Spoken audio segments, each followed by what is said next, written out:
Sir एक अंतिम सवाल है मेरा।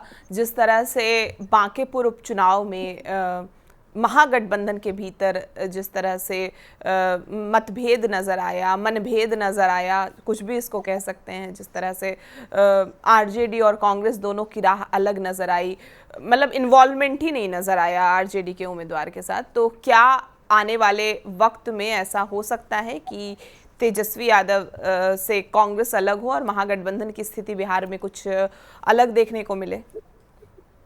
देखिए, प्रशांत किशोर का बहुत ही बेहतर संबंध राहुल गांधी या प्रियंका गांधी से है। 2025 चुनाव विधानसभा चुनाव के बाद राहुल गांधी और प्रियंका गांधी और प्रशांत किशोर की बातचीत हुई है। तो प्रशांत किशोर की जो राजनीति होगी आने वाले समय में, वो उसके इर्द गिर्द कांग्रेस की भी राजनीति होगी। चाहे वो बिहार में स्वरूप चाहे जो भी हो, जन स्वराज अकेले हो या जैसे भी हो, लेकिन राहुल गांधी, कांग्रेस और प्रशांत किशोर ये लोग एक दूसरे से जुड़े हैं। इस चुनाव में अगर आप देखेंगे तो इस वक्त बिहार के कुछ प्रबुद्ध मुस्लिम समाज के लोग तेजस्वी यादव से चिढ़े हुए हैं।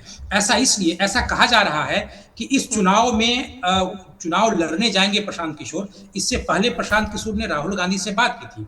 राहुल गांधी ने आश्वासन दिया था कि वो ये प्रयास करेंगे कि विपक्षी पार्टियों का वोट न बटे। विपक्षी पार्टियों का वोट न बटने का मतलब ही था कि आरजेडी का जो कैंडिडेट है वो कैंडिडेट ज्यादा वोट न ला पाए, या वो बिल्कुल जिस तरीके से उनके कैंडिडेट ने प्रचार किया उदासीन तरीके से, उसी तरीके से हो। क्योंकि यहाँ पे कांग्रेस का तो वोट था नहीं। यहाँ प्रमुख जो विपक्षी दल बांकीपुर में भी है, वो अगर केवल कांग्रेस है तो केवल कांग्रेस के साथ, लेकिन ऐसे तो आरजेडी के साथ थी। आरजेडी अगर मैदान में रहे, कांग्रेस रहे, तो ज्यादा वोट आरजेडी को मिलती है। तो कहीं ना कहीं राहुल गांधी ने एक तेजस्वी यादव के साथ संवाद करके एक स्थिति बनाई थी कि इस चुनाव में विपक्षी पार्टी का वोट न हो, और अघोषित तरीके से ही सही, लेकिन वो वोट जाए प्रशांत किशोर के पास, ताकि बीजेपी की घेराबंदी हो। तो कुछ लोगों का ये कहना है कि खासकर मुस्लिम वोटों का जिस तरीके से सौदा तेजस्वी यादव ने राहुल गांधी के कहने पे प्रशांत किशोर के लिए किया, उससे यहाँ का जो प्रबुद्ध मुस्लिम समाज के कुछ लोग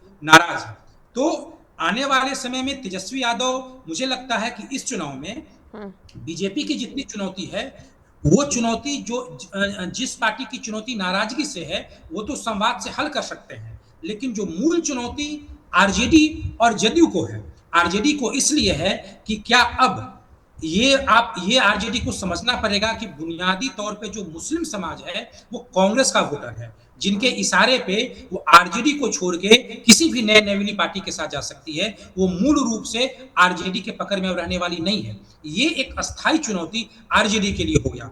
दूसरी बात यह है कि निशांत कुमार के चेहरे पर भी अगर अति पिछड़ी जाति तो छोड़ दीजिए, कुर्मी समाज का वोट नहीं आ पाया, तो ये चुनौती जदयू के लिए है कि अब आने वाले समय में जदयू किस तरीके की राजनीति करेगी, या किस तरीके से डैमेज कंट्रोल करेगी, उसके लिए बहुत चिंता का विषय है। आरजेडी मुस्लिम वोटर और जदयू निशांत कुमार के जरिए अपना पूरा जनाधार, ये जनाधार दोनों पार्टियों का उनके हाथ से फिसल रहा है। यहाँ नाराजगी या नेताओं की नाराजगी की तो कोई बात ही नहीं है, ये नेतृत्व का संकट है।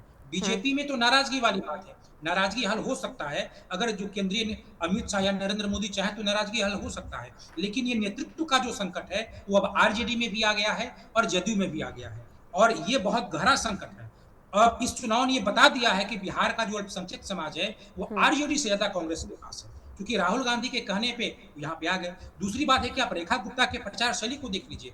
प्रचार के दौरान ऐसे कई दिन हुए जब उनकी गाड़ी पे उनकी पार्टी का झंडा भी नहीं था, उनके घरों में झंडे नहीं थे पार्टी के, उनके घरों में कोई पोस्टर नहीं था, मीडिया वाले उनसे सवाल भी पूछ रहे थे। ऐसे लग रहा था इतनी उदासीनता के साथ वो चुनाव प्रचार की मानो खाना पूर्ति कर रहे हैं।